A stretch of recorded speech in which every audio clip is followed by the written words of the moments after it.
The cost of living in this country is currently, it's not going to be, it is currently unsustainable. Bro, if I knew how bad the economy was gonna be up to date, I wouldn't have been riding no bikes, playing no video games.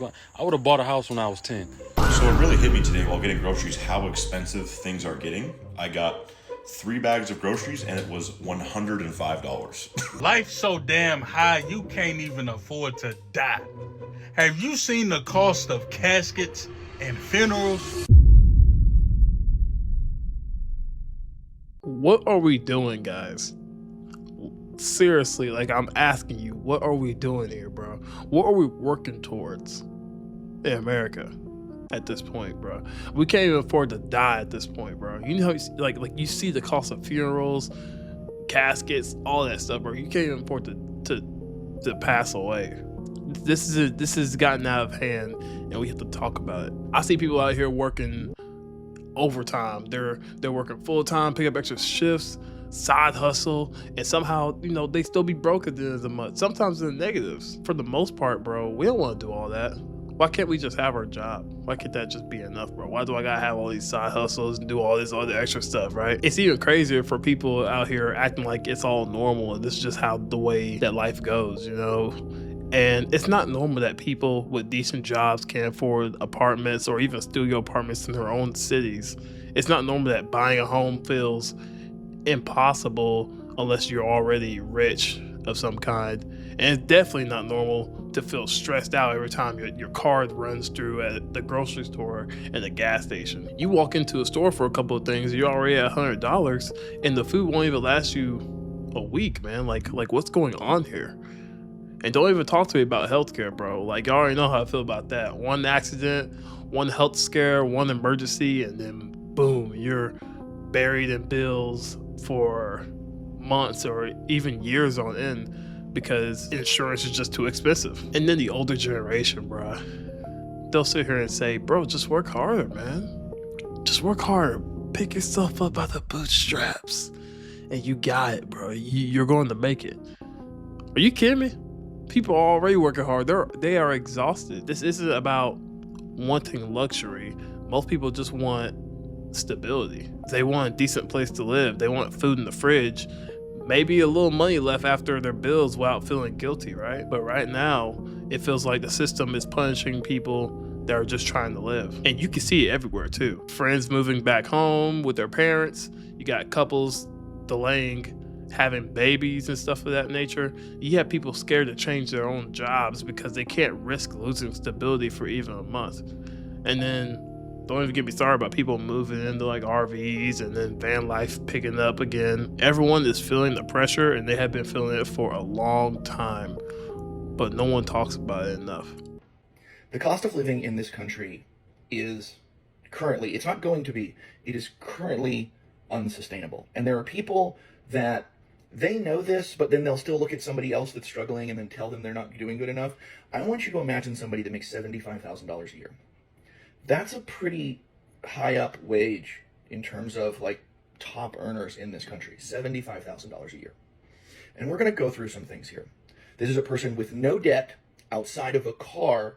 And please don't hit me with the, you can go buy a car for, shut up, you can't, shut up, stop saying ridiculous things. An entry-level decent car is $30,000. So this person who puts $200 a month into insurance and they pay 5% into their 401k because shut up, people should be able to put money into their retirement. Because if you're not doing it now, you're never going to get to start doing it later.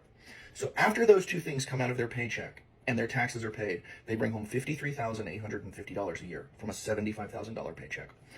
Average rent in my state for a one-bedroom apartment, because an adult should be able to live by themselves, $1,700. That car payment at 6% for an entry-level, very reasonable sedan, nothing fancy, that car payment's $579 a month. Car insurance, $240 or so a month for a lot of vehicles in this day and age. You're a young person, you've got a nice job, but the insurance companies still want to screw you over. Food.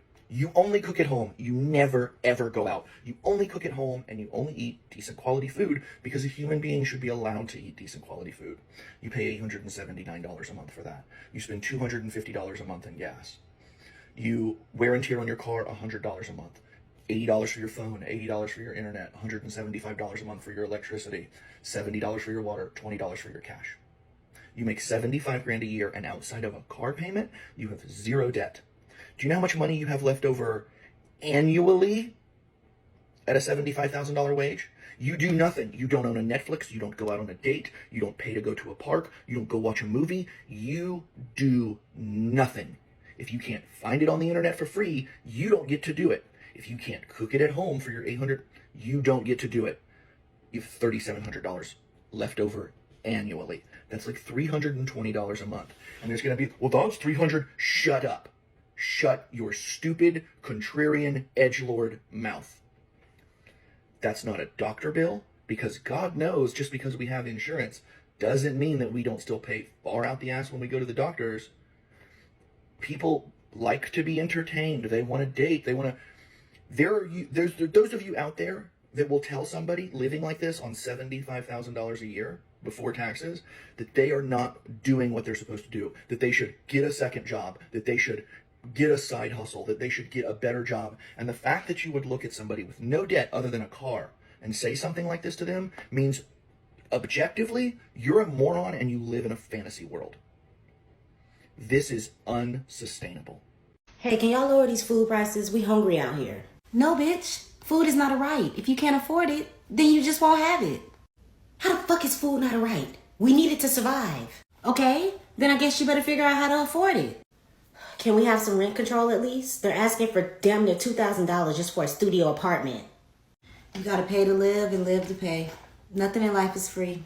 I'm not asking for it to be free. I'm asking you to lower the prices. Nah.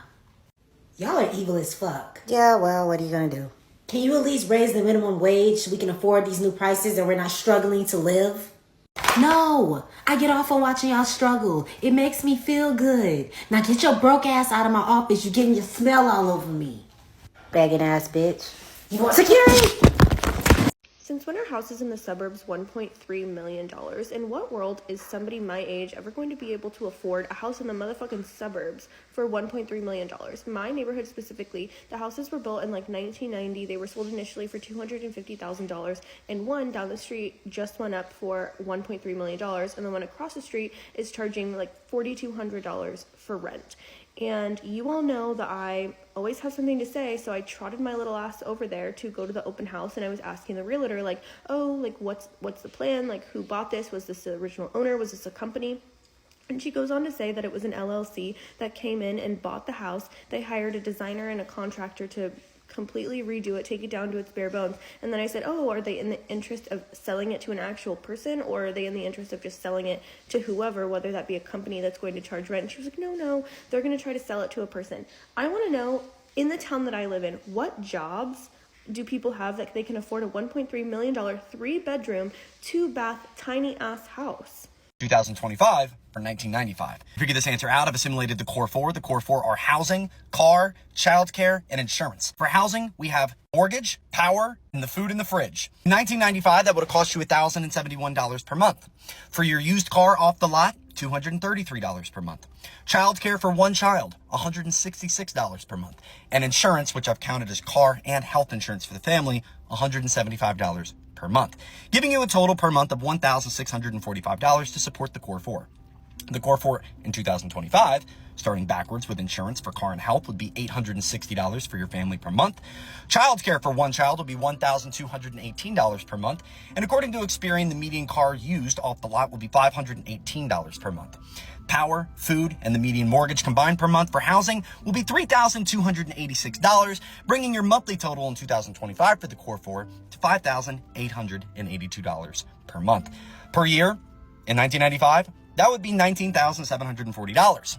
Today, to support the core four and growing in America, it would cost you $70,584 after tax. How can you tell people to save for retirement when they can't even save for next week? How are we supposed to save for a house, but starter homes cost $500,000 in this country?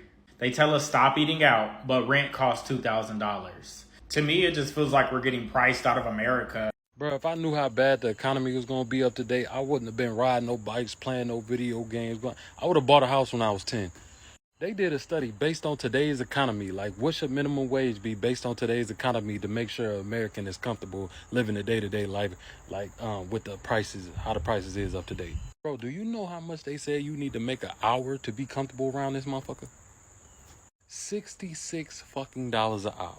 $66 an hour, bro. Who the fuck making that? That ain't even the kicker. You make $66 an hour. You work 40 hours a week. At the end of the month, guess how much you gonna have in whole? 10 bands. Oh no, but don't think you taking the whole 10 bands. You forgot about Uncle Sam. You're going home with 6,500.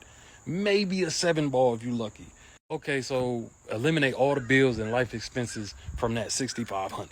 You left, even motherfuckers who making $66 an hour after paying all their bills and life expenses at the end of the month, they only gonna be able to save a band or two a month.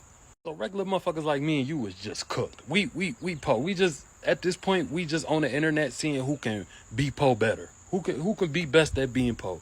Hold on. I want y'all to see the various pieces of bullshit that I had to see, all right? Exhibit A.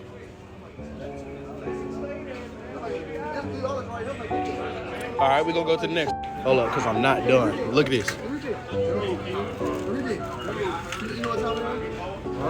Exhibit C. All right. I'm not gonna stop here, Twain. Watch. All right, you ready for this shit?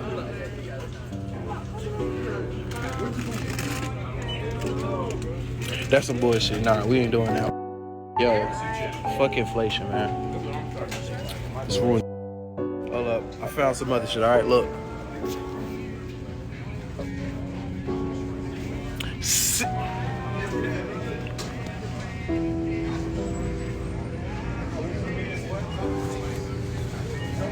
For beef jerky gang. So I was just out on a walk right now, and check out these homes next to this path that I'm on.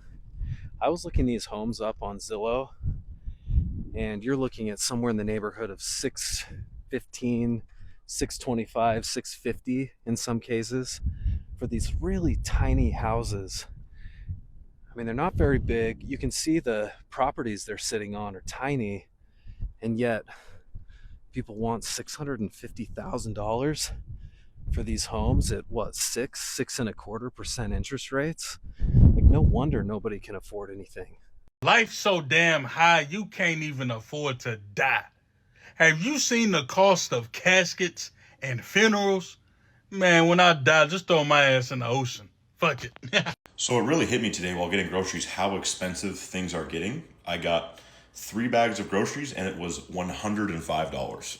Like, I got a pack of ribeyes, the value pack that was $30. That was kind of the most expensive thing out of the bunch.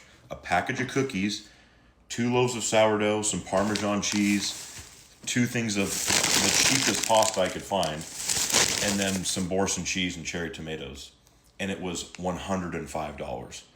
I don't know how people are surviving. I don't know why it just hit me today.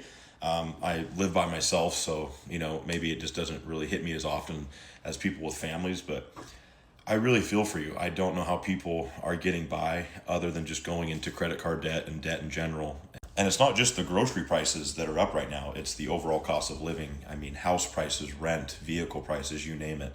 So if you have a little bit extra to give to others right now would be the time to do it, coming into these holiday seasons, Christmas and the New Year's. Just if you know somebody, a single mom, whoever, just trying to make it, maybe get their groceries for a week, because this just really put it in perspective for me. I mean, I got 3 bags of groceries, and like I said, I live alone, so overall, the things right now don't affect me as much as someone that has a family. So if you have a little bit of extra, now's the time to do it. If you're a young person and you can't afford to live here, then maybe you should not live here. I mean, that is a real thing.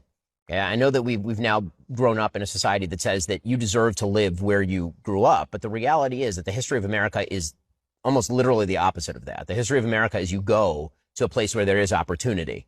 And if the opportunities are limited here and they're not changing, then you really should try to think about other places where you have better opportunities. I'm here to tell you right now, we don't care. Let me tell you, we don't care. Ben Shapiro has the most punchable face of anyone I think I've ever seen on the internet. But to make the assertion that if you can't afford to live where you're from in America as a young person, you should move is literally ridiculous. Housing costs have increased by 290% in America in the last 30 years. That is not okay. And you know how much salaries have increased roughly in that same time period? 30%. So how can someone afford a house that is overpriced when their salaries haven't increased, Ben? But you know what's been up in this country? Productivity. Because you know why? America is a capitalist cog that abuses and takes advantage of our worker bee society and culture that says work, work, work, work, work, work, work. You'll find the American dream, when all that was doing was benefiting corporations. So now we have a whole generation of people, starting with my generation, which are millennials and younger, who are realizing, oh shit, I can't really afford to live where I want to live. Let's take me for an example. I'm from New York, and for me to buy something in New York, I would need to quadruple my income. And when I'm buying something, I'm not buying the brownstone that I want. I'm not buying the apartment that I want. I'm buying a one-bedroom apartment for $1.2 million. So yes, Ben, you tell me how we should just pick up and move. Because where am I moving to? Missouri? You make no fucking sense. People like this who are born with privilege, always have had privilege, and think others people's problems aren't real, is the problem with people having podcast mics. Because the majority of the country, Ben, cannot afford to live where they're from. Kick rocks, loser. How are people affording life right now? We're not. We're living in our vans. We can travel where we want to, and we don't have a very big commute because we're already home. You can't buy too much food if you don't have enough space to keep it cold. You only have so much space to store your clothes, so you just don't buy that many. And you shop at places like this. It's really easy and cheap to heat the place because it's not very big. And my electricity is free because I've got solar on the roof. Listen, I still have bills to pay, but because I'm not paying rent or crazy-ass utilities, I can afford them. And because I buy less stuff, I'm not spending as much. My monthly budget is $1,000 a month, but I rarely ever go over. And since living on the road for over 10 years now, I've been able to fix my credit and save money. Something is breaking in America, folks, and it's not subtle anymore. Groceries are up 25% since 2020. Housing up 45%. Rent declared unaffordable in 98% of U.S. counties. People aren't downsizing, they're being priced out of existence. Right now, over 1.9 million Americans live in vehicles. That number has tripled since 2018, and it's climbing fast. Not because people want adventure, but because the system stopped working for them. Everyone feels it.